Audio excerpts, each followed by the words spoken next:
What is a sea dog? I would say pirates are sea dogs, but not all sea dogs are pirates.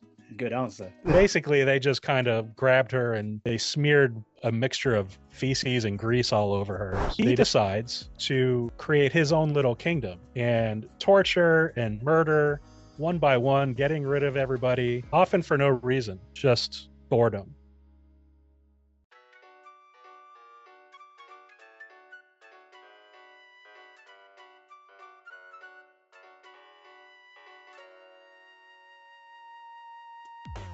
Ahoy, ahoy to all you smooth sailors out there, and welcome aboard the Deck Tales podcast. I'm your host and captain, Sammy Catlin, and this is where we dive headfirst into life at sea. From stunning destinations to unexpected storms, our guests have stories that will make you laugh, gasp, and maybe even shed a tear. Whether you're a seasoned sea dog or simply curious about life on board, Deck Tales is your boarding pass to a world of nautical narratives. My guest today is Mr. Rich Napolitano, broadcasting from Florida but diving deep into the past. He's the voice behind Shipwrecks and Sea Dogs, a narrative podcast uncovering history's most dramatic maritime disasters. He's part historian, part storyteller, and fully obsessed with life at sea. So let's anchor up and dive right in. Hello, Richard. Hello, Sam. How are you? I'm very well, thank you, my friend. How is everything over there? Oh, going okay. Going okay. As far as it can be. You're over in Florida, is that right? Yes, in the Tampa Bay area. Oh, okay. Do you ever get bored of the sun? Well, I've lived here almost my whole life, and I'm still not used to the summer heat. Every day in July, June, I mean, even going back into May, is so hot and humid. Some people love it. They can't get enough of the sun. Me, I like the winters here are perfect. Blue sky, cool. You know, I could wear shorts and sandals and no issues. In the winter? No snow. Oh, yeah. Fair enough. It does get cold, but not for very long. And whereabouts in Florida are you based? Because I know Florida is about the same size as the UK. That's correct, yeah. I'm in the Tampa area, so on the central west coast on the Gulf of Mexico. Right. I've only been there. Well, actually, to do a callback, I was in Tampa when I ended my contract working on cruise ships. Oh. With Carnival many moons ago, back in 2010. But I've been to Florida with my family for, I think it was about 2-3 weeks. And we did all of the parks, you know, Disney, Universal, and that was a while back. I was about 14. Oh, God, dear. So we're talking over 20 years ago. 24 years ago. Jesus Christ. Where's the time gone? Well, but I know that your temperature, your weather, is just so changeable. Like it was one of these days we went on this we went on a speedboat, Rich, and it was called the Screamer, I want to say. And literally the idea of this speedboat was to go out to a place to go and see some dolphins and then come back. And we go out, it's literally cloudless out above us, right? We go out on the water, and within, I don't know, 20 minutes of being on the water, the guys steering the boats, they put rain macs on. And we're like, what are they doing? There's not a cloud in the sky.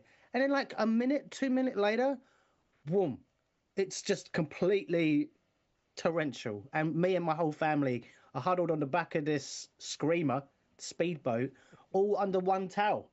Like, who knew this was going to happen? Is that quite common practice? Yes. In Florida in the summer, it rains just about every day, every afternoon. Usually not for long.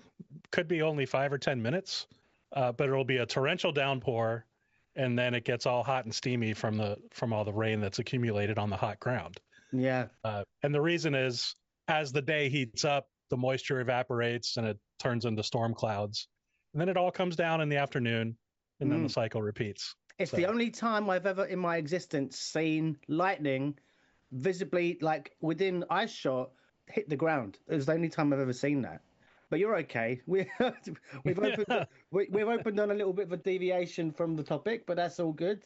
I mean, loads of stuff's going on in the news at the moment, Rich. I don't know if you're aware of it, but I don't tend to talk about any of that stuff because it's about you and your experiences and all of the rest of it. And by the time this is edited and ready to go out, none of this new news that's happened today will be relevant at all. Yeah, yeah. And that's why you do a history podcast, isn't it? So you don't have to worry about always racing to be the first to deliver news. Yeah, and I get friends ask me about that. They'll ask, "Oh, are you going to do a story about the like that terrible explosion that happened On the was it the Barcelona? yeah, just off the outside of the Thames out there." No, Yeah, that was not the Thames. We're talking there about was a the Indonesian ferry. no. There was a really terrible explosion that happened just off the coast of England. Maybe it was 3 months ago or so, and it was an American ship, and that was hit by another ship, and it exploded. I can't remember the names of the ships off the top of my head. Well, that's no good to me. I've got Google on the side here waiting to go, Rich. I wasn't ready to talk about that. And the first thing that comes up on my home screen when I open up MSN is my homepage. Hulk Hogan just died. Yes, I did see that. Yeah. He actually lived right here not maybe just a few miles from me. Oh, damn. In Clearwater. He used to. I think he most recently lived in Miami. Well, now this, I think, has to stay in the edit just because it's somewhat relevant to you and it just gives people that window into kind of like, oh, okay, now I understand how long it takes for Sam to, record and edit a whole bunch of stuff for it to go out kind of week after week after week, which is, a few months in advance usually. Oh, believe me, I know. I know you. I know you know. But I'm telling you so that it's in the recording, so that it's there for other people to absorb. But let's get into you and who you are. I discovered, obviously, I'm not the only one doing what I'm doing, but in terms of other types of podcasts within the niche of nautical history, you are. Would you say you're one of the top boys, or I don't know, how would you rate yourself? I'm only aware of 3 that are even kind of related to what I do specifically. Myself, there's another good podcast called Beyond the Breakers.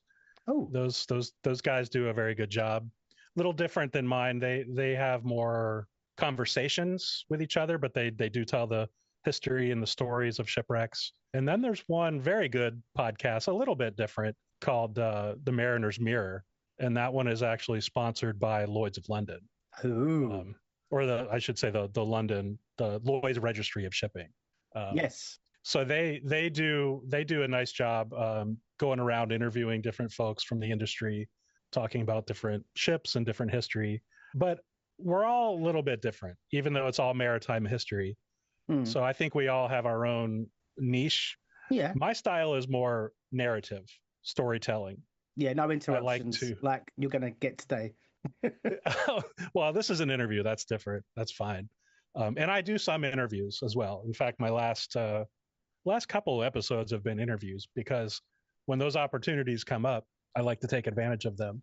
Sure. And talk to all these interesting people from all over the world.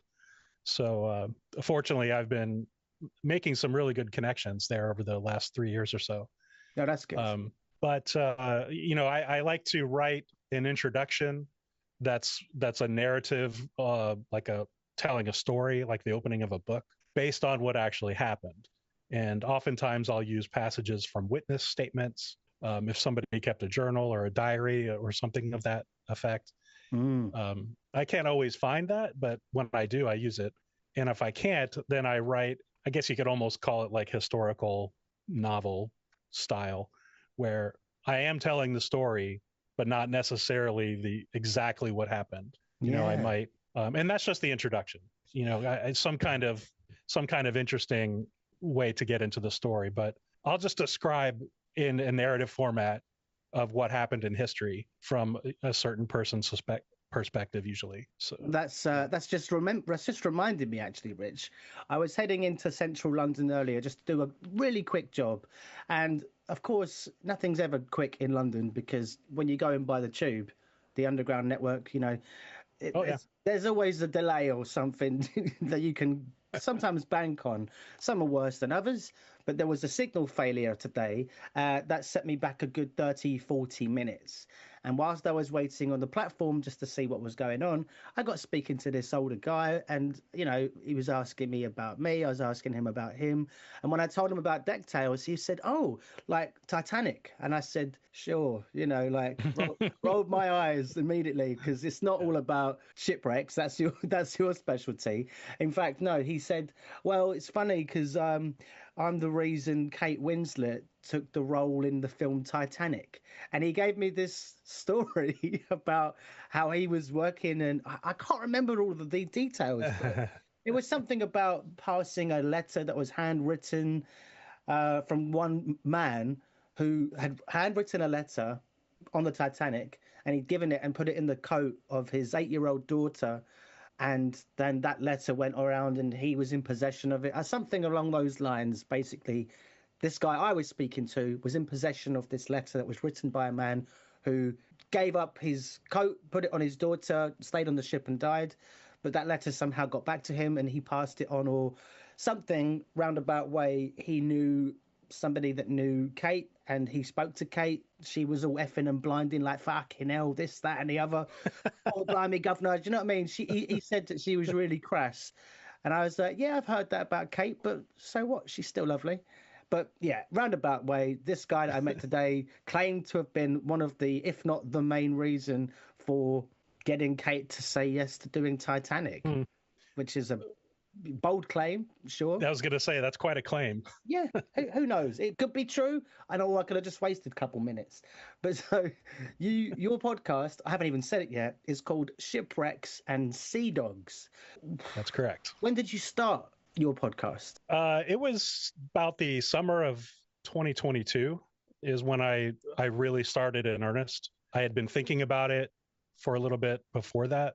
And how it really all started was, I'm a big consumer of podcasts. I love podcasts. I've been listening to them for many, many years. And some of my favorites are history podcasts. I'm a lifelong history buff. I love history. It's pretty much all I read. I read, military history, ancient history, a lot of just whatever history I can get my hands on. A lot of times I'll just think of something, maybe a part of the world or a specific topic that I don't know much about yet. And I'll buy a book about that and I'll read it, and then I'll read another book or watch some documentaries if I can. Yeah. So I've always had this love of history. So I listen to a lot of history podcasts. And one of them is one of my favorites, is Stuff You Missed in History Class with Holly and Tracy. Every once in a while, they do a little blurb about some shipwrecks. And they usually say something like, these are little stories that there's not enough to do a whole episode about, but we found it interesting. So they'll talk a minute or two about some shipwreck that was just found recently or something like that. Summarize it. Yeah, very quickly. And I just started thinking about that, given, everything that I've read in history, including war, all the terrible stories that come out of war. I thought, there's more to those stories, really. No offense to them, but there's a lot that goes into maritime history and the events and consequences of all the decisions and what the people were doing at the time, what was happening in the world at the time, why they were doing it, decisions that were made or not made, mistakes that were made. So I started thinking about that, and I thought, that's really interesting. I bet there's a whole host of stories that could be told behind each and every one of these wrecks. So I started looking into it, and the first shipwreck that I really dove into was the SS Sultana. It was a steamboat operating on the Mississippi River during the American Civil War. It was right at the end of the war, and it was transporting Union soldiers that had just been paroled, and they were taking them north back up to their homes from Louisiana, which is south, for those of you not familiar. And it exploded. About 1,500 people were killed, most of them just recently released soldiers. So it's the worst maritime disaster in American history, and in terms of death. And it was just a fascinating story. So I bought a book about it. I read the book, and just on a whim, I thought, if I'm going to do a podcast, I'm going to do it about maritime history. And that was because I was fascinated by it. That was the first one. So you've got how many episodes now? And it's pretty much every episode about a different shipwreck, give or take. Yeah, there's a few that are multi-part series, but most of them are single episodes. I am just about to release episode 82 on Damn. just this coming week, which by the time this airs will be out. But or plus I have a lot of bonus episodes. Yeah. By the time this comes out, I might be on 85, 86. Who knows? Sure. Well, don't hold yourself accountable to anything that hasn't happened yet. There's only so many shipwrecks you can essentially look into. But what I wanted to ask you is, what is a sea dog? Shipwrecks and Sea Dogs. Like, I know what a shipwreck is. For those who don't necessarily know, a sea dog is like a pirate. Not necessarily a pirate, but I would say pirates are sea dogs, but not all sea dogs are pirates. Good answer. Yeah. It's like, all squares are rectangles, but not all rectangles are squares. Yeah.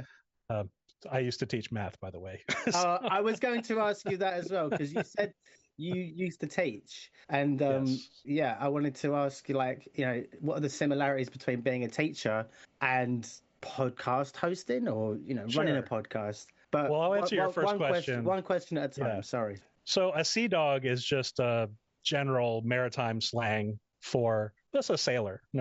Anybody that's a sailor or works on a ship. It could be a pirate, but it could be anyone, even like yourself, that works on ships. So is it just an a general term? No, it's not an insult. A sea dog is just someone who is at sea. It's a generic term. Yeah, a mariner, basically.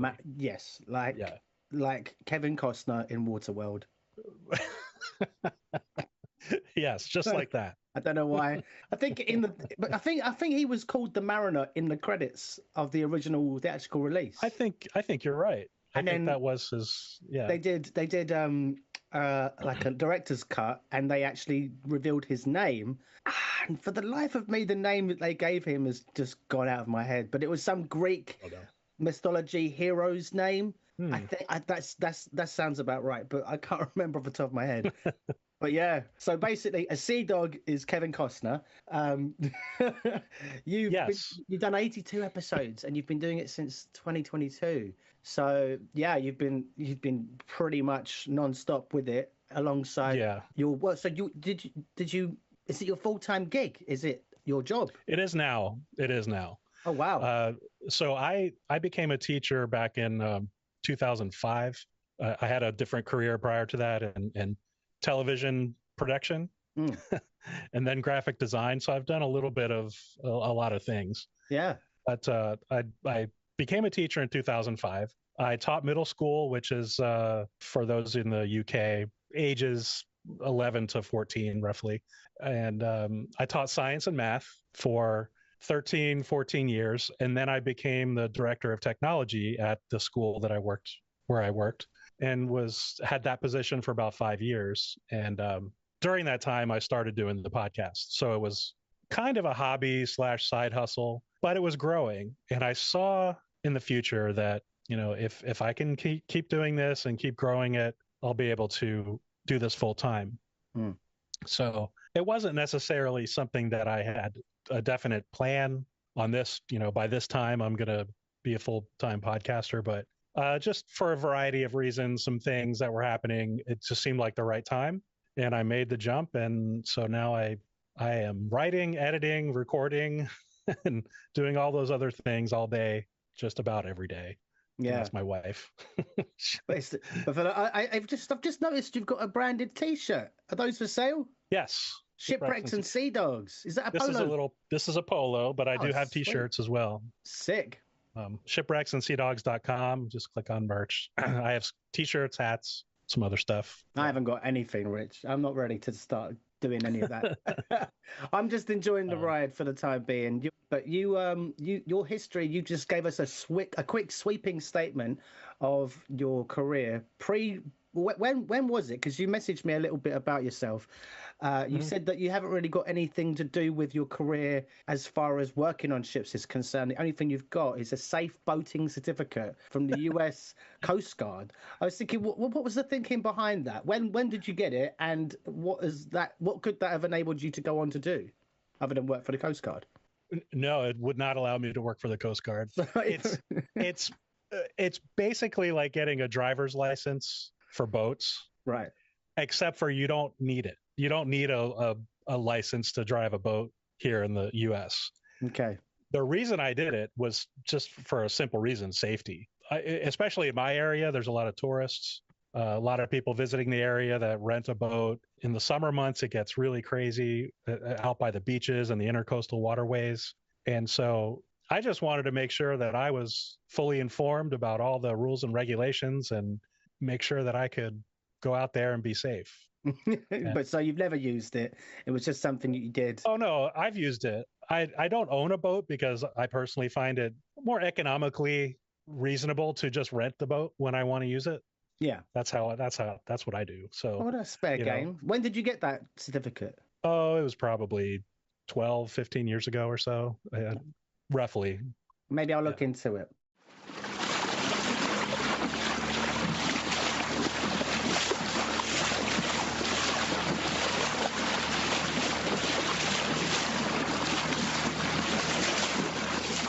I don't know if this next question is appropriate because, well, shipwrecks tend to be sad stories, generally speaking. But if you could pick one, is there a favorite shipwreck? Oh, yeah. You've got a hands down, yes. out and out winner. Yes. There are several favorites, but without question, my favorite shipwreck story is the story of the Batavia, which was a ship of the Dutch East India Company in the early 17th century that wrecked off the western coast of Australia. And it is absolutely the craziest story that you could imagine. There's a little bit of everything. Is there a film about it or a TV show about it? Not that I know of, but there certainly are some documentaries that you can watch on YouTube. You think there should be a film about it? Oh, yeah. I can't believe there's not. Actually, you know what? I think there might have been a 1960s, 1970s Australian film about it. I've seen a little bit of information about it, but I haven't been able to find it. But you did a 3-part series on your podcast about the Batavia, Batavia. So rather than make Rich repeat himself because he's already done 3 parts, I'm just going to get a quick summary from you, if that's possible, because we've got a lot to talk about. So what was it about the Batavia that makes it your favorite? Well, the history behind the whole thing goes back to this man named Hieronymus Cornelis. And he was a very strange character that was involved with the libertine movement, which in Northern Europe, in the Netherlands specifically. And that was kind of like the Marquis de Sade, that kind of lifestyle, hedonistic. And he was affiliated with the painter Van der Beek. He's called Terentius. And the two of them were very close. Van der Beek, as in Jason Van der Beek from Dawson's Creek. no. That's a joke. The Dutch painter. Anyway, he was arrested. Van der Beek was arrested for heresy for his ideals, and the government said, well, anybody affiliated, has 2 weeks to get out of town. So Hieronymus Cornelis joined the Dutch East India Company, which was a perfect way to disappear. Sometimes quite literally. So he joins up, gets put on this ship, and he was a man of some means and kind of a lower level aristocrat. So he was made second in charge of this expedition, what was called the under merchant or lower merchant. Well, his boss was the upper merchant, Francisco Pelsart. And he was an interesting guy too, because he had some shady dealings during his time in India with the Dutch East India Company. And he'd even wind up having an affair with a very prominent, powerful member of the Mughal Empire. And while this woman was at his home, she drank a bottle of clove oil, thinking it was wine, and she died.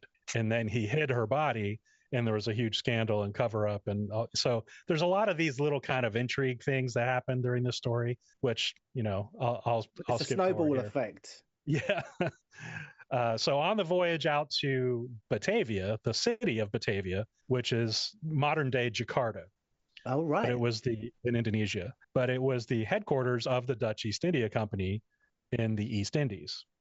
So that's where they were headed from the Netherlands.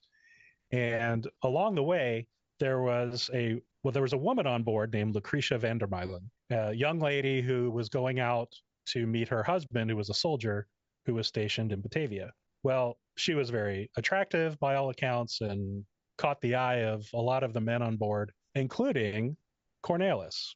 So he arranged for her to be attacked. And the reason behind this, though, is even stranger. He and the commander, Pelsart, hated each other. So Cornelis was planning a mutiny, and he had all these people behind him. Well, he thought if he staged this attack, a sexual assault, basically, although they didn't quite go that far, that Pelsart would punish everybody so harshly that the men would be infuriated and he could launch his mutiny. So that was the plan. Right.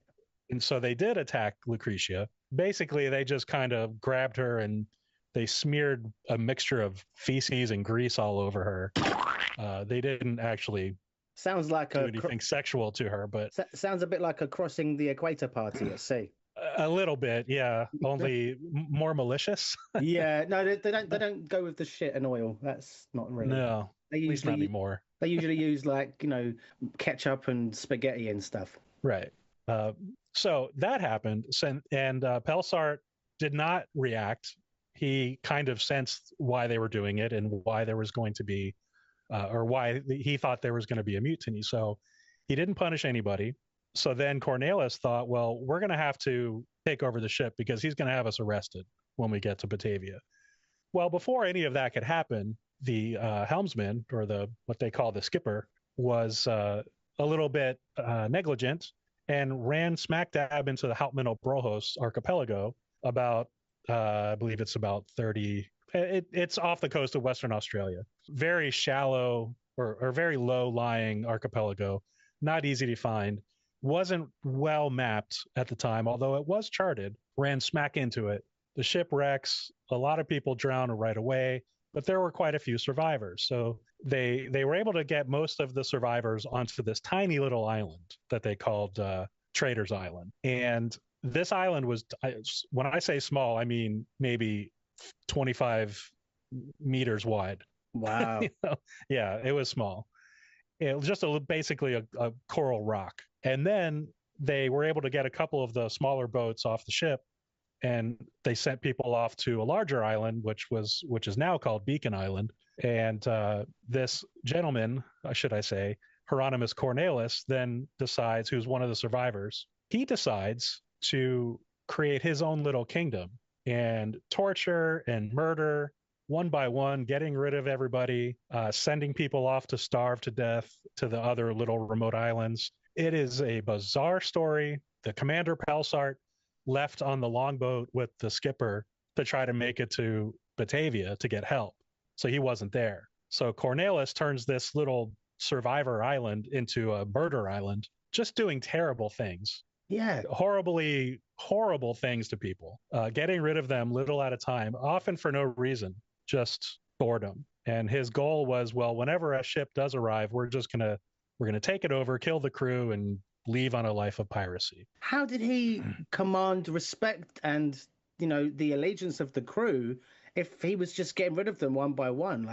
Well, he had his core group of cronies already from the previous attempt at mutiny while the ship was still sailing. So he had a group of men that were still loyal to him. And he was already second in command of the ship. He was the under merchant. So he was the commanding officer when Pelsart left on the longboat to get help. So there was kind of a natural authority already there. He was a very charismatic person. Well, that helps. So some people trusted him, but in the end, just a horrible, torturous place and a bizarre story. So sounds like there's a lot more to this story than on the surface, and I appreciate you are really trying to condense it all for us. As I said, Rich has done a 3-part series on this story. Yeah. Each of them are around 45 minutes each in length. So thanks for that, Rich. Yeah, there is a lot more to that story, believe me. I know there is, but we've got a lot of other questions lined up, and I want to try and get through as many as I can with you. Absolutely, yeah.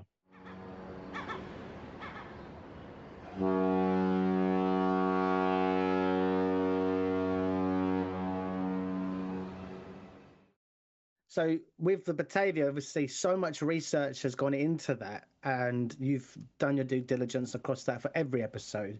You handle the research, the writing, recording, editing, social media, website, and finances, everything. How do you juggle everything and avoid burnout? Well, I think for me, having a routine helps a lot. When I get up in the morning, I have some coffee, do my social media posts. If I have an episode to promote, I'll do that. If not, I usually try to find a shipwreck or other maritime related story that happened on that day, and I'll post that across my channels. Usually by about 9 a.m., I'm done with that. Then I walk my dog. This is the ritual. And I come back and then I start either writing or editing, depending on where I am in the process.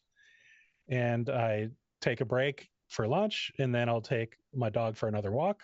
And then I continue writing and editing or recording. It just really depends on where I am. And then usually about 5 o'clock, I'll stop. And I like to cook, and since my wife is working at her job, I always like to cook and have dinner ready for when she comes home. So there's a nice routine that helps your balanced work mind, and Yeah. you're a musician as well. It should be noted that you said to me that you've composed some of the background music for your episodes, not the theme tune. So I was going to ask you, so obviously music's a great outlet for combating depression and burnout and all those things. I can see right behind you you've got an electric guitar and drum kit, which when you are feeling stressed is great for taking aggression out on. But It is. when I come to asking about music and your history research, does the musical background influence the feel of the episodes in any way? Not necessarily. However, where the episode is and how the story is progressing does lend itself to a musical feeling. That's how I determine what kind of background music to put in there, when to fade it out, when to mix it, when to change it, or sometimes just leave it out completely. It depends. So I think just from a musician standpoint, just getting a feel for the style and emotion of the music and how it matches what's happening in the story. Yeah. I mean, if it was a pirate-themed episode, you're going for a more "what should we do with a drunken sailor" type jive. But if it's a more recent story, something a bit more symbiotic of that time, well, I guess you have to kind of pay homage in some ways to the style of music and when it was more appropriate, when that music was more relevant, maybe. But and I think for me, it's more of what I'm discussing in the story at that time is sad. Of people course. dying, then I'll go with some sad strings or piano or something like that, something emotional. Whereas if it's the ship was being built and everybody was hopeful, then I have a little bit more kind of inspirational, hopeful feel to it. But I have composed a few little background tunes here and there, nothing major, and I wouldn't say that I'm like any kind of expert composer by any stretch. The theme song was made by Sean Siegfried. He's a really talented guy from Sweden. Shout out to Sean Siegfried. Shout out to Sean Siegfried. So he wrote your song from scratch? Yes, and how that happened was when I decided for sure that I was going to do this podcast, I started looking around for some theme music. And I couldn't find anything that I liked that was just kind of off the shelf, so to speak. But on YouTube, I found his version of the Master and Commander theme song from the movie. Great film. And it was really well done. So I contacted him and said, could I use your performance of this as my theme song? And he said, well, certainly you can, but if you'd like, I could write you something original. And I thought, okay, great. So we settled on a price for that, and off he went. I think it was within a day.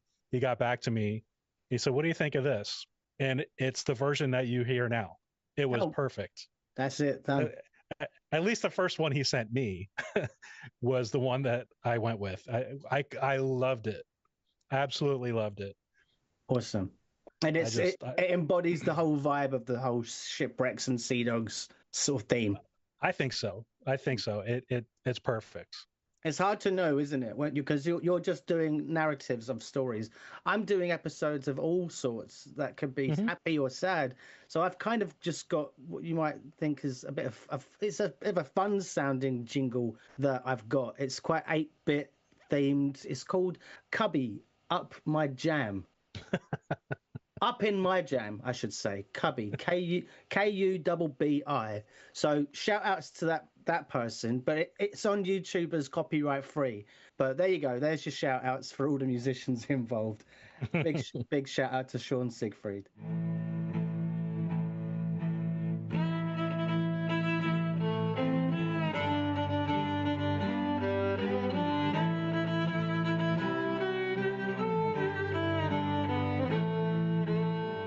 How do you decide? Because obviously I just go with whoever wants to be on, but you've got to decide what stories you want to research, what ones you want to cover. How do you decide? There must be so many to choose from. Do you know how many shipwrecks there have been documented? Oh, how many have been documented? Yeah, No idea. Ballpark figure, and then there's undocumented as well. Yeah, I mean, tens of thousands, I'm guessing.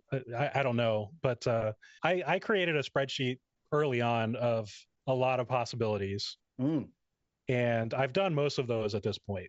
But what I found was happening was, as I was getting into this and starting to get an audience, people would write in or make a comment on Facebook or something, and they would suggest different things. Oh, there was a shipwreck in my town. Look, you might want to look into it. Sometimes those are great, sometimes they're not. So I get some ideas from listeners, but I also get people that want to tell me about their experiences. So I've met a lot of shipwreck divers, and had some really great episodes with them. And they have a network of people, so you should talk to this other person. So then I'll get to meet that person. So it really kind of snowballs from there. So whenever I have a chance and someone's willing, I do that episode as quickly as I can. The last episode I did, which is going to be released, like I said, just a couple days, a couple of guys from Long Island, New York, that found this shipwreck from the Civil War, American Civil War era, 1864. And so they told me all about that dive and how they found it, and some of the artifacts they found and the research they did to try to identify it. It was fantastic. What's the episode going to be called? It's called The Adriatic, a Civil War era ship uncovered. Okay, there you go. There's that plug. Has there been a favorite episode so far in terms of one that you kind of rubbed your hands together with glee when you were excited about the prospect of all the wonderful research you were going to get to do? Yes. The first thing that comes to mind is the episode I did about Roald Amundsen, who discovered the Northwest Passage and the South. He was the first to reach the South Pole. That's the name of a ship with. No, Roald Amundsen was a Norwegian explorer. The Roald Amundsen is the name of isn't it a company or it is a ship? There's a ship called that. There may be a ship, but there is. It's an actual person. I'm going to Google it real quick. Yes, there is a ship. It's called the MS Roald Amundsen, and it's a hybrid-powered expedition cruise ship. So it runs on battery and I think a combination of LNG, and it's with I think it's Hurtigruten. I want to say, yeah, it's a Hurtigruten ship. So there you go. That's the tenuous link. Continue with your story about the man himself. So that ship was named after the man, Roald Amundsen, who was prolific. He was the first to reach the South Pole, and that was a very close race with Robert Falcon Scott, but he reached the South Pole first, and then he found the Northwest Passage first, or I could have those mixed up. But anyway, he found the navigable Northwest Passage by sea.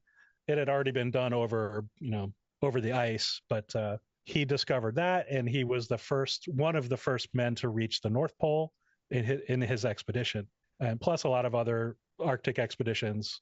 Really an adventurous guy, all kinds of incredible stories that comes out of his lifetime. And then he himself died in a plane crash when he was looking for an Italian pilot that was going to the North Pole in a blimp, in a dirigible. So that dirigible crashed, and Amundsen knew him because they went on the previous expedition with him. General Umberto Nobile is his name. So Amundsen gets in a plane with some friends of his, and their plane crashed.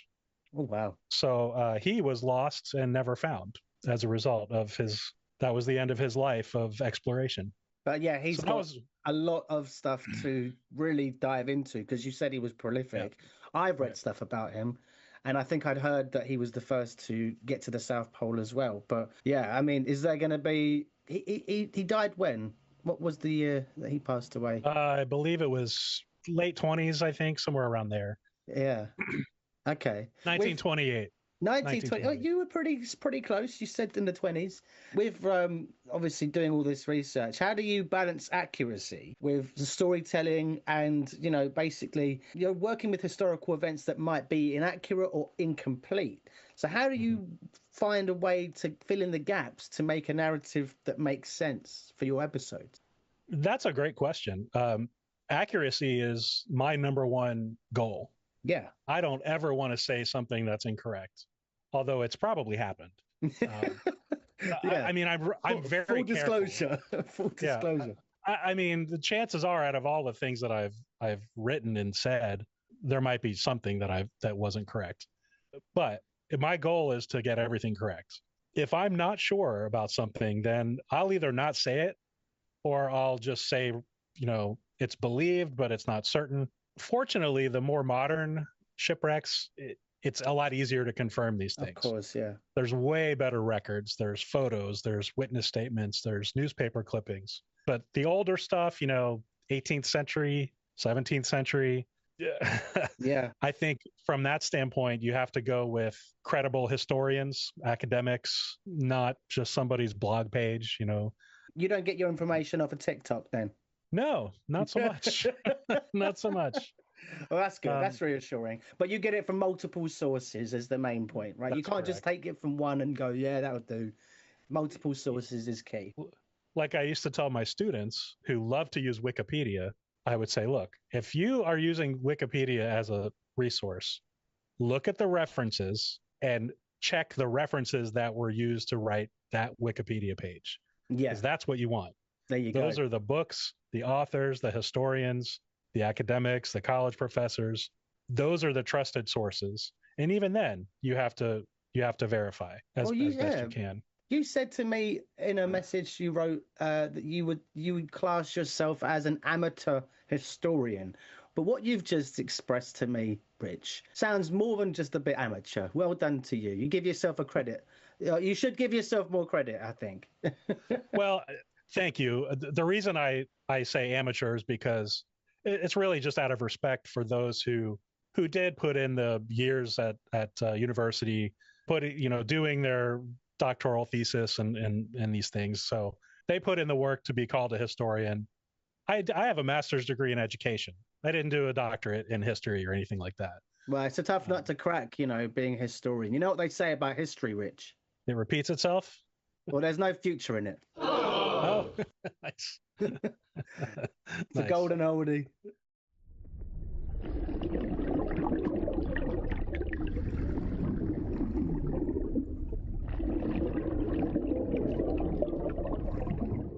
Have you received feedback from historians, survivor families, or maritime archaeologists? And were there any like memorable responses that come to mind?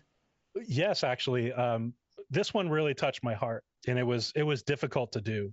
A great grandson of a shipwreck victim in Canada contacted me, and I don't want to say his name, but Fine. you can listen to the episode and hear him. Actually, he's in the episode. But the shipwreck was the Wawanet, Wawinet, Wawanet, and it was in the Georgian Bay of Lake Huron in Canada. His great grandfather died on that. It was a pleasure yacht. And a friend of his from the same area, his grandfather died.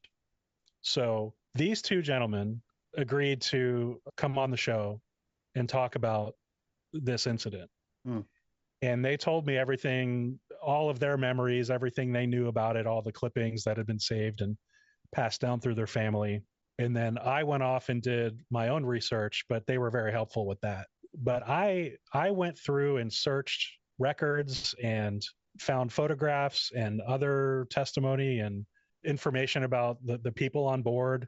And I found, it's really interesting, a typed transcript of the survivors of the boat that sank. There were a number of men that did survive. They were all men on board. And so during the investigation, everything they said was transcribed and then typed up. And it was typed on, those sheets, like a legal pad that's yellow and the lined. Yeah. It was typed on one of those. And then it's in a PDF, so it's electronic. So, I found a copy of that. So I was able to read through all of these witness statements, and it was just heartbreaking. All of these stories, obviously, I'm talking about people that, or at least usually, there's death involved. Of course. But this one was really personal because I got to talk to these two gentlemen, and I felt really close to the story. And that doesn't always happen, but it does happen sometimes. I felt an attachment to it. I'm not Canadian, but that didn't matter. They're people, and this was a tragedy.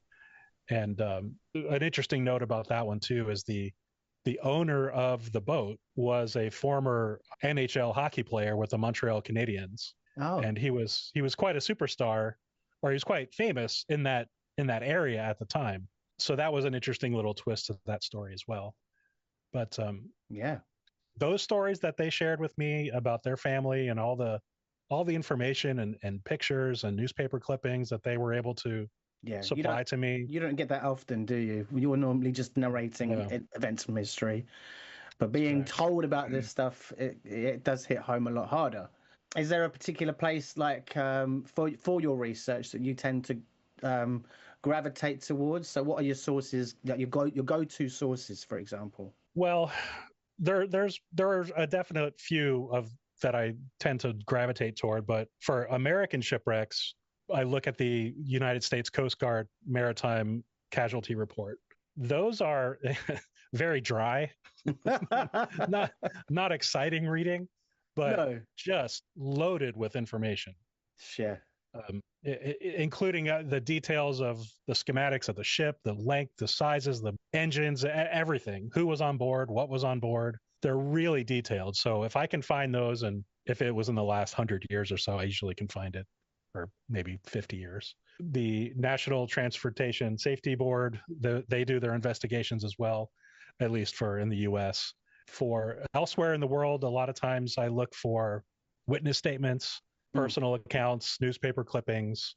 Sometimes I can find government investigation reports that, from Canada or the UK, Australia.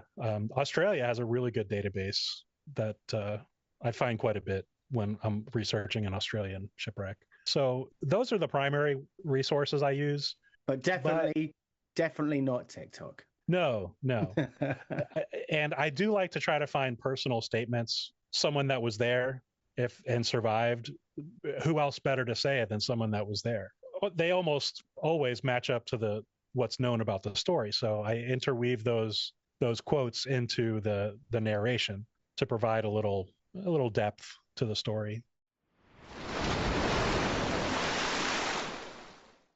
Is there, to your knowledge, a ship that's the oldest shipwreck on file? Yes, the Dokos in Greece. It's a shipwreck from the early Bronze Age, roughly 2700 to 2200 BC. And it's just called the Dokos shipwreck because that's where it was found, near the Dokos Island. I'm going to clip that for social media because there might be someone in the comments who goes, actually, I think you'll find it wasn't the Dokos. It was something else. Oh, it's possible. But, I think there's a really old ship that was recently found in the Black Sea. But I don't know if that's been confirmed yet. I mean, they found it, but it takes a while to confirm, if they can even confirm the identity, but certainly the age. Yeah. So someday it might be considered that one. But right now, it's generally considered the Dokos shipwreck. Well, yeah, I guess it's a difficult one to quantify because ships and boats is the oldest form of transportation on the planet, right? And that predates the Bronze Age. There had to have been a few smaller vessels than ships or boats that probably did fall by the wayside. But what's interesting about that, though, is in saltwater shipwrecks, they don't last. They rot and they get shipworms and they decompose. It's organic. So especially early, the ancient shipwrecks, they're probably all made of something organic, hemp rope, wood nails. Oh, yeah. Not so much steel back then in like 3000 BC, you know. So Hey, uh, that's a good thing to note. All of these old things, you're literally just relying on historical records because yeah, there'd be nothing physical down there to actually go and dive and see with your own eyes. right. And that's the case with the Delcos shipwreck. Is what they did was they found amphorae, or like clay jars, and other little vessels of just it was a small trading ship, just Containers. some ceramic items Mm. and little clay jars and things. It was very clearly a shipwreck, but the actual ship was not there. But there was preserved jars. Correct. Wow. In Did the they? shape, like in the shape of a ship, roughly. Right. They're kind of scattered, but Yeah, very yeah. clearly it was They were a ship in. that went They were down. in. They were in that sort of shape. But what was in the jars? Did they find out what was in the jars? Like grain and oil, that kind of stuff, just common items. It was just like a merchant ship. Hmm. Is there like a ideal or like it's a weird question and it's sort of already been asked, but like a dream episode, maybe like that would challenge you creatively or logistically in terms of what you'd crave for as an amateur historian. So- Well, I guess the perfect story would involve some kind of intrigue, controversy, like a ship's captain that is trying to keep on schedule, for maximum profit, and maybe made some poor decisions, or something like illegal cargo or secret cargo on a ship, a hero that saves the day at risking his or her own safety. Yeah. just making some unrelated notes from my screenplay. It's all good. Yeah. Well, yeah, it's basically that. Think of what makes a good story. Mm. Interesting characters, interesting plot, a plot twist, a good guy, a bad guy. Well, yeah, you've looked at over 80 odd ships in your time as a podcaster. If you got to design and, of course, captain your very own ship to be like the dream pirate vessel, what would that vessel include? A dream pirate vessel, Yeah. like the age of piracy, or like the Somalia pirates. No, yeah, like in the age of piracy. Because if you're gonna Okay. cheat, if you're gonna cheat, do it in the history, not now. Okay, I would say probably a three-masted bark with reasonably good food, a talented chef, a lot of guns, Yeah. some bleach, Bleach. and it's because those pirate ships were filthy. Oh yeah. Okay, sanitary. Yeah. Health and Yeah. safety first. Some way to keep out the rats and the bugs, working pumps. So Just to give yourself a little advantage.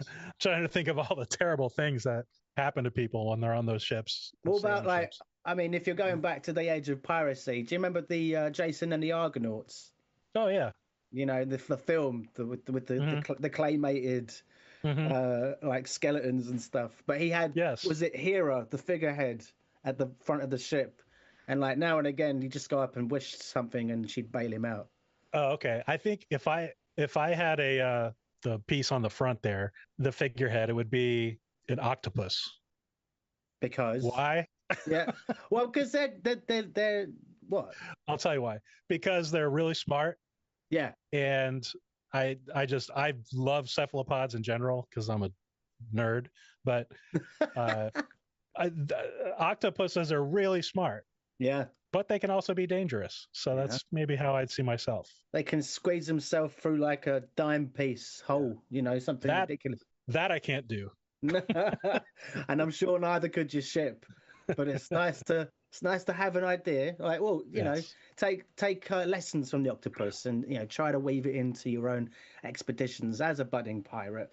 But going back still a bit further into the future, I watched a couple of your episodes, and the one about the king of pirates, Henry Every, I quite enjoyed that one because I had not heard of him. And you told me he had loads of names in your episode about him, and he was from a family that had been in the Navy and all of this stuff over the years. But was it eventually he got kind of recruited in by the press gangs? Yes. Yeah, and just to summarize what a press gang is, it's basically people who are already in the Navy and they go around to impressionable boys and they try to get them in while they're still like their minds are like sponges. And my question to you is, if you were around at that time, would you have been likely to have been recruited by those press gangs, or would you have been like, yeah, all right, mate, jog on? Well, a little bit of a preface to that. Those press gangs usually were operating because they were short of crew. And the captain would say, go get me some crew. So he would send his officers and a couple other sailors out to the local pubs, basically the streets of around the docks. Mm. And they took anybody that even looked like they were still breathing. So Yeah. I'm a man and I'm breathing, so they probably would have taken me. Yeah. Regardless of there are so many stories of just they're being so desperate that they go into these taverns and they would just take anybody, sick men that had TB, older men that could barely walk. They didn't care. They just needed them on the boat.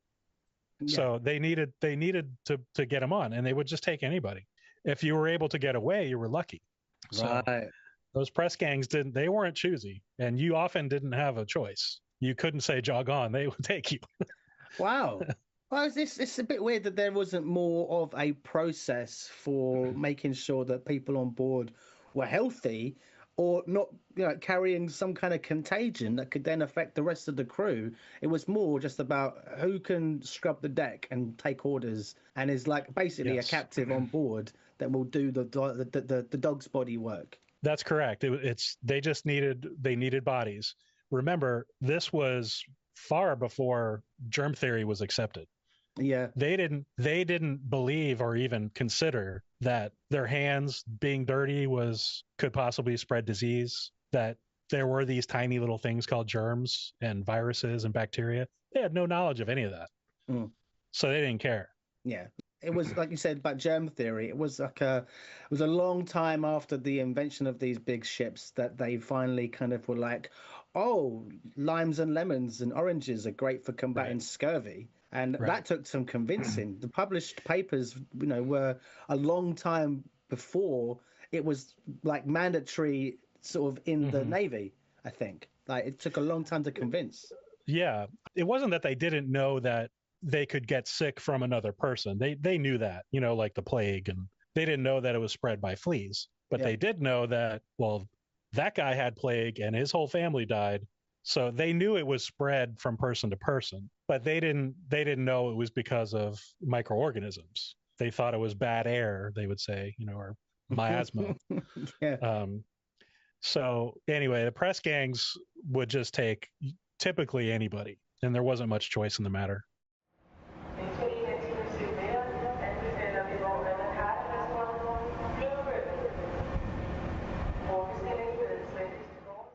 So going back to Henry Every, or in some cases referred to as Avery, the king of pirates, known as such because of his time evading the naval guards. Why was he so prolific, or how did he get that moniker, that nickname? Well, basically, it wasn't so much that he did a lot of pirating, but he scored the biggest score ever. That was it. He and his small fleet captured the Ganges-sui of the Mughal Empire. They were returning. Back to they the were Mughals returning again. to India. Yeah, back to the Mughals. This was extremely wealthy treasure ship. They were moving a lot of their wealth and money earned from the like around Saudi Arabia, that area. Yeah. And they were sailing back to India, but Every caught on to this, got a tip that they would be there, and his tiny little band of pirates were able to somehow outmaneuver and outgun not only one of their escort ships, the Fateh Muhammad, and took a lot of wealth off of that ship, but then chased down the Ganges-sui, the main flagship. And the name Ganges-sui actually translates to exceeding wealth or exceedingly wealthy. I mean, you're asking for trouble with pirates if that's your name of your ship. Yeah. Now, his ship, the Fancy, had, it was kind of a typical pirate ship. It had 40 guns, maybe 100 men. And he rolls up on the Ganges Way, catches up with them before they made it to India, and the ships he was with were too slow, so they drifted back. So it was just him on the Fancy and his men. And early on in the engagement, he scored a direct hit on the mainmast of the Ganges Way. And once, as you probably can figure, once your mainmast is out, you're finished. So the mainmast was out, and Every had some. They ordered them to be boarded. Unfortunately, one of the guns on the Ganges Way blew up. It misfired and killed all these people. And once that happened, it was over. Between the loss of their mainmast, one of their guns exploded. Every boarded, and they basically just surrendered.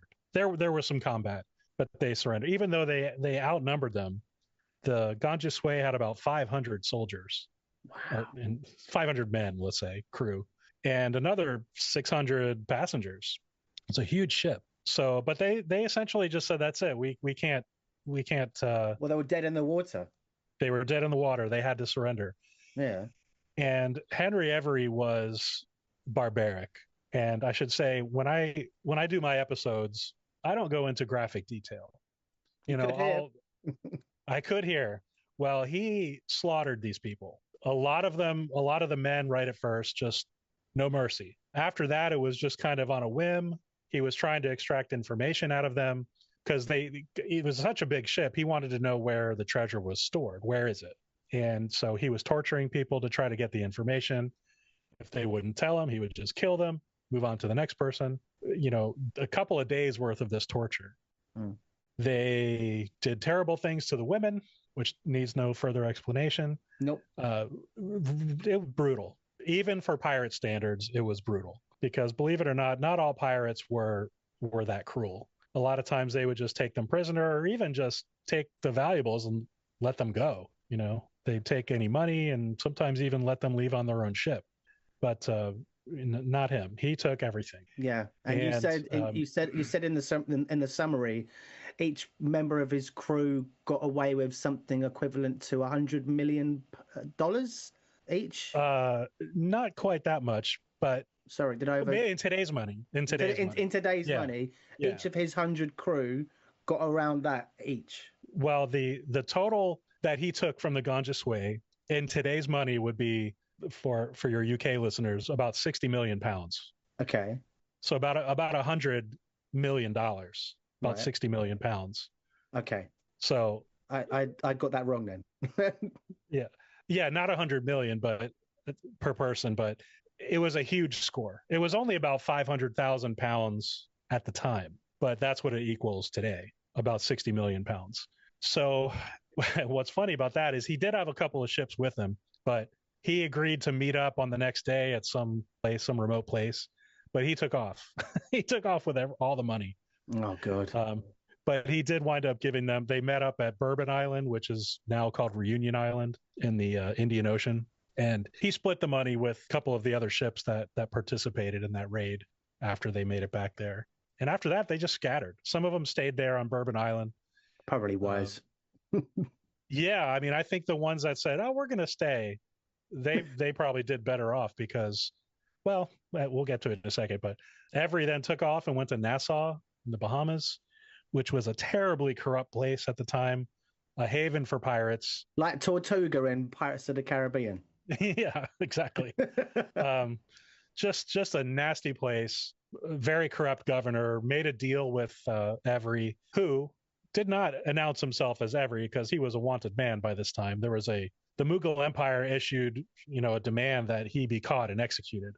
Of course. They sent garrisons to their ports and refused to allow the East India Company, the British East India Company, from operating. So they essentially stopped trading with England at that time.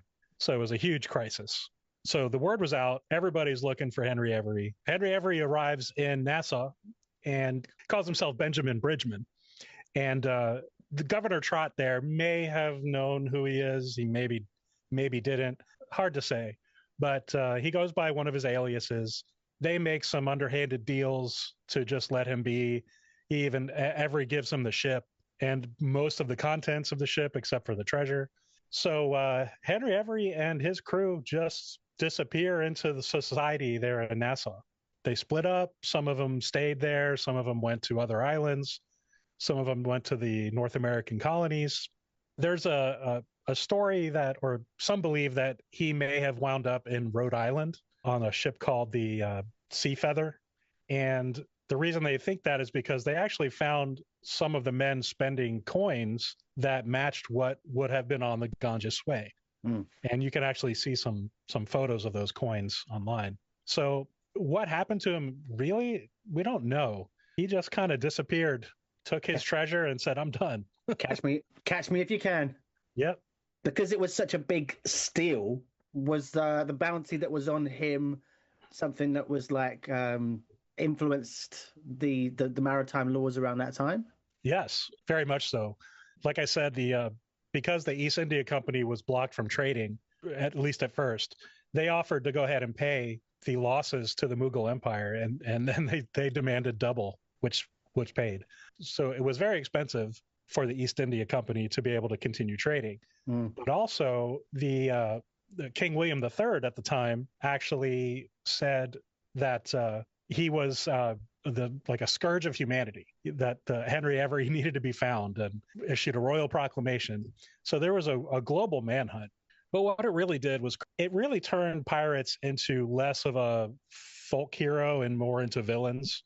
Mm. Even now, it's kind of returned to that where they're folk heroes. But at that time in general, it turned them into bad guys because of this. Well, there's no hiding what they did. There was witnesses to the crimes, I'm guessing. Not everyone on those ships was killed. No, not everyone was killed. So it was well known what happened and spread even at the time pretty quickly, given the lack of communication at the time. And this was late. That was 1695. By 1720s, 1725 or so, really the age of piracy, the golden age of piracy, was over. It fell out of favor, really, and it started a whole new chapter where privateering became popular, which is legalized piracy basically.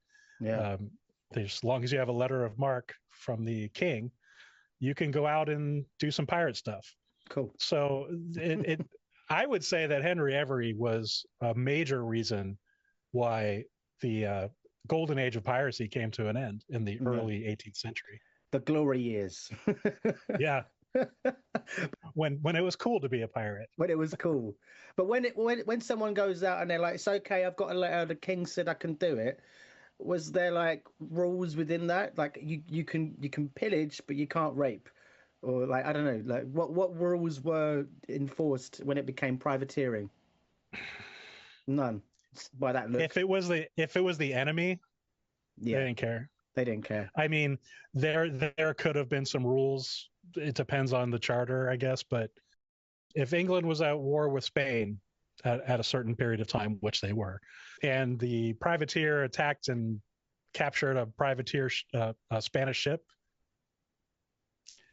what often they wanted the ship because ships were valuable. Yeah. So they would often take. They usually wouldn't just kill everybody, but they would take them as prisoner, keep the ship as a prize, and return it to port, and then they would get a cut of the prize ship. That's really what the privateers were trying to do. Yeah. Oh, I'd be told off by my girlfriend if I didn't at least at one point mention the supposed king of pirates, which is completely fictitious, and that's Monkey D. Luffy from the anime series One Piece. I think he calls himself the wannabe king of the pirates. But obviously he's a good pirate. He did no nonsense or anything like that. He just had extendable rubber arms. I don't think we need to cover him. There's about 1,000 episodes or so on that. Yeah. The lesser knowns from history that might have been influences for One Piece, they don't get enough airtime. I'm not really familiar with him anyway, so wouldn't be able to say much. Well, fine. I only know about it because on Netflix there was a live action first season that came out this year, and I watched it, and it was quite quite entertaining, I have to admit. But Okay.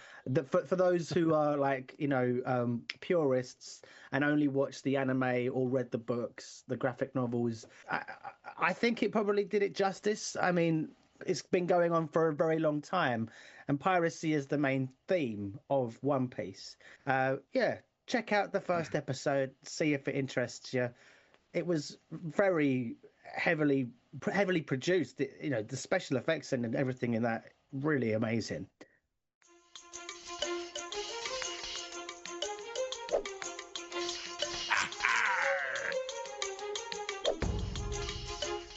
The episode on your channel that has the most hits or views is the Lost Franklin expedition.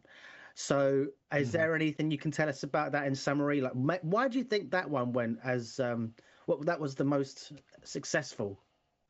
Well, I think because it's a and still is a bit of a mystery. We know that they were lost, but there's still a lot of questions about specifically what happened. Obviously, they all died. The crew of HMS Terror and HMS Erebus disappeared, but we do have some evidence. The Victory Point note was found in a cairn, and it was written by Francis Crozier and James Fitzjames. So we know that there's a lot of information in that note. We know that from that note, Captain Franklin died, and some of the men were heading south with a sledge and one of the boats. James McClintock later found what's called the boat place, where it was one of the sledges carrying a boat, and it had a bunch of supplies in it, personal items, some books, some diaries, and 2 skeletons. And so that's some additional evidence we know. Later, 3 bodies were found buried on Beachy Island to the north, which is where they wintered the winter prior, before the ships were lost. We should say when the ship was documented to have been lost was over 150 years ago, and it was only recently-ish discovered, which was back in 2012 and 2014, yeah, respectively. So basically, so the fresh. Erebus was found in 2012, just in the last, let's say, 10 years. And these expedition ships were trying to do they were trying to find a navigable Northwest Passage. Yeah. So that goes through the Canadian archipelago and all the waterways and islands. And it was challenging because of the pack ice. Yeah. It was unpredictable from one year to the next, or even from 1 month to the next. You didn't know what passages would be open. Those ice flows move around. So, and that's what happened. They chose a route just based on whatever knowledge they had at the time, and it was blocked, and they got trapped. The ice trapped their ships and crushed them, and then they started running out of resources, running out of food, so they had to make for it, and they didn't make it. They left the ship, tried to drag some supplies and boats on sledges. They were heading for area just south of where they were, Backfish River, but they didn't make it, as far as we know. As far as we know, yeah. The local native people really gave a lot of information. But the cause of death obviously was, you could assume, starvation, or there was also some belief that the cans that they were storing their food had poisoned them because of improper storage. Yes. So 3 bodies were found on Beachy Island, and that was it's a pretty large island a little bit north of where they ultimately wrecked. But that's where they had to spend the first winter. And these 3 men died just recently. It was found the bodies were brought up, exhumed, and tested, and they all had elevated levels of lead. So, and they found a lot of food tins on the island and the surrounding islands from the expedition. And so it was thought that there was a problem with how the tins were soldered, which was they used lead solder at the time. And they were using a new food supplier, and it's theorized that it was kind of a discount a discount proprietor and didn't have quality products, and possibly everybody developed lead poisoning. Yeah, it is possible. Yeah, so I'm sure there was some lead poisoning. I'm sure there was plenty of scurvy to go around, exposure to cold, exposure to possibly some other diseases. Yeah, but this is a wooden ship, right? Yes. So there's again, with like the whole thing being naturally erodible. Is that the word? Erodible? Is that a word? Well, they would decompose. It is, Yeah, I should have just however, gone with that word. that water they sunk in is very cold, which Mm, has advantages. And it is salt water, but brackish, I'm sure, from all the melting ice. So the ships were actually preserved pretty well. And the yeah. Parks Canada is in charge of the excavating them, and they found some really remarkable artifacts, plates and personal items, silverware, books. The cold temperature kept Mhm. things preserved a lot better. But then, And they're not terribly deep either. But then that makes me go, so what? Well, if obviously they've tried to do this passage run, do we know why it took so long to find this ship? Well, it was very dangerous, Yeah. and they did send a lot of expeditions out there to try to find them, and some of those ships wrecked, as it turned out too. Oh wow, it's like Saving Private Ryan. Yeah, and remember, they didn't have anything to go on really. They did find the Victory Point note, which helped a lot, but it was very difficult. If the same challenges that Franklin had, all of these same other ships had.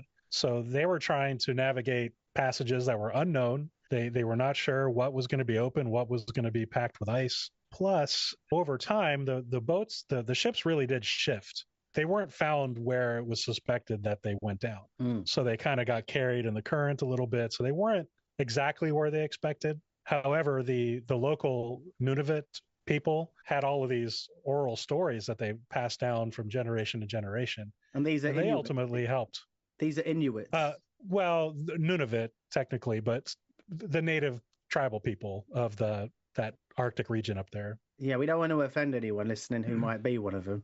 That's the name of the territory is Nunavut. Right. Okay. But these you can't say Eskimos anymore. That's rude. No, that would not be good to call them that. Yeah, Eskimos are very it's not PC, right? It is not. They don't like to be called that. Let's just say that. Okay. So they helped a lot actually. They kept saying it's off the southern coasts, down there off of the island, King George's Island. So that they eventually did find it, and the Parks Canada is doing a really good job with excavating those wrecks. But I think it's so popular because it's still a mystery. We never found the vast majority of bodies or skeletons, so who knows what happened to them. And is the Northwest Passage somewhat more navigable nowadays? Has it been made safer? It's a lot safer than it was. They put of course things in place to make it easier to get through, right? Well, now it's just known. Roald Amundsen found the first way through way back in the early 20th century. Great callback, by the way. Yeah. But since then, once it was known, it pretty much opened up shipping to Asia, which was a much shorter route, less dangerous. And I mean, it was dangerous, but taking that route around Africa to Asia was incredibly long, and a lot of dangers and disease, and there was always deaths along the way. So this was a much shorter route, and it did open it up. And now today, whether you believe climate change or not, the truth is that those passages are no longer frozen up like they were then. They're very navigable now. There's no issue with the ice. Yeah, people will say that there's a bonus side to climate change then, in that sense, because it's a lot easier to get around thanks to global warming. Oh dear.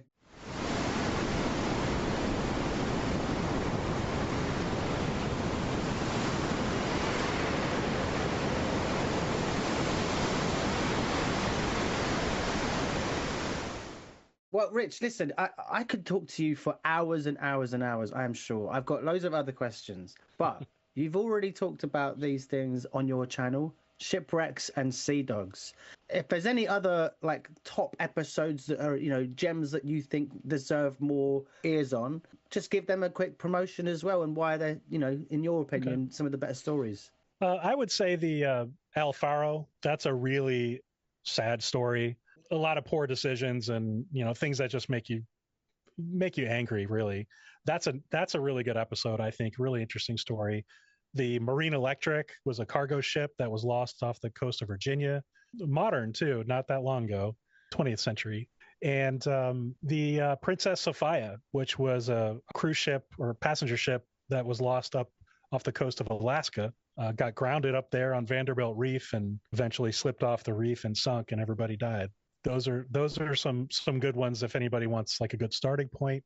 The Raft of the Medusa, a really sad story there. The French ship that sunk off the coast of Senegal, and a lot of the soldiers and some of the passengers were cast off in this terrible makeshift raft and abandoned by the officers and the captain.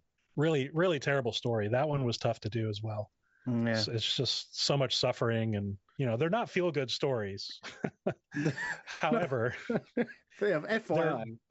I've had a lot of people, friends, even family, say, I never really thought much about maritime history or shipwrecks, but listening to your podcast, like, I can't believe how much I enjoy it. And I say that humbly because I'm just telling the stories.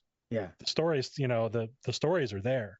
But I think it's really surprising. Like, if you're someone that's even remotely interested in history, really, I like to say my podcast is a history podcast.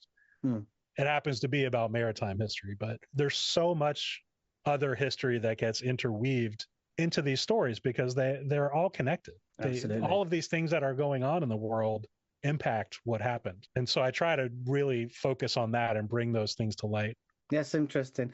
I mean, you strike me as someone incredibly passionate about all of this. And of course, you wouldn't be doing it unless you weren't, because, 80 episodes later. And I do apologize for asking you to just choose a few of your favorite episodes. It's like picking your favorite kids, right? You've spent so many hours editing and researching all these stories. Yeah, and to pick out a few of your favorites is not easily done. But I just want to say thank you so much for your time this evening. And I wish you all the best with the ongoing success of your podcast, Shipwrecks and Sea Dogs. They can find the website at shipwrecksandseadogs.com. I'm also on Facebook, Instagram, TikTok, YouTube, Blue Sky, and Threads on social media. Pretty out there, Rich. Yeah. Pretty well scattered. The @ShipwrecksPod is the handle. Okay. That's great. It's been an absolute pleasure to have you. I've really, really enjoyed it, Rich. It's been, honestly, like, just, I could talk to you forever. It's not every day I get to speak to someone who's as invested in the history of these ships as yourself. So I've really enjoyed this episode, and it's going to be a bitch to edit. But yeah, thanks very much for coming on. I know the feeling. Yeah. Well, I'll see you around, mate. I really appreciate it too, Sam. Yeah. That's one podcast to another. I wish you all the best, mate. Thank you. You as well. Take care. See you next time. Bye-bye. Bye. So there you have it. That wraps it up for this episode of Deck Tales. I hope you enjoyed it. If you've been entertained by the tales of laughter, camaraderie, and the occasional stormy sea, then don't forget to like, subscribe, and leave a comment. There are lots of other shows out there to compete with, so if you are enjoying Deck Tales, why not help us out by going over to Spotify or Apple and dropping us a 5-star rating? This will boost the show's visibility and help to attract new listeners every week. Before I sign off, if you'd like to share your own stories for future episodes, then I'd love to hear from you. Simply get in touch over the socials, because after all, the best stories often come from our listeners. As we navigate through the waters of life, remember to enjoy the journey as much as the destination, as well as those you choose to share the adventure with. I've been your Captain Sammy Catlin. Until next time, fair winds, smooth sailing, and may your adventures be as unforgettable as those shared here on Deck Tales. Bon voyage!